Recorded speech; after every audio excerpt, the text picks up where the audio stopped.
បងឃ្លាតឆ្ងាយស្រុកធ្លាប់រួងសុខសាន្តបងឃ្លាតកល្យានមករួមផ្ញើប្រាណឆ្ងាយពីគូស្នេហ៍ឃ្លាតស្រុកឃ្លាតខំឃ្លាតចំការស្រែឃ្លាតស្ទឹងសង្ការបងនឹងមានស្នេហ៍ធ្លាប់ជាទូកលេអោបាត់ដំបងភូមិកំណើតខ្ញុំភ្នំតូចភ្នំធំខ្ទមតូចស្រីមុំសង់ឆ្ងាយតែបងស្គាល់ដំនួនកាលស្ងួននៅក្មេងធ្លាប់រលែងលេងនាំស្រីស្រស់ក្មេងពួនក្រាបស្នេហាអានុងសាវរីភូមិអរស័យមองកាន់ដៃស្រីឆ្លងស្ពានទឹកថ្លា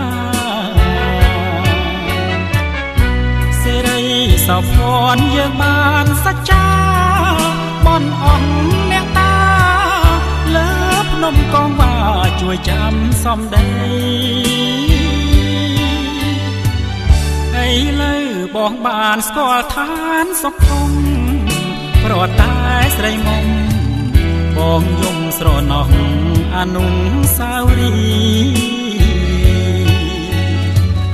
ចិត្តបងនៅស្មោះស្នេហ៍គ្រប់នាទីទោះបីធរណីប្រេងបែកជាពីរក៏ភ្លេចមិនបាន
ឆ្លងស្ពានទឹកថ្លាសេរីសោភ័ណ្ឌយើងបានសច្ចាបនអស់អ្នកតា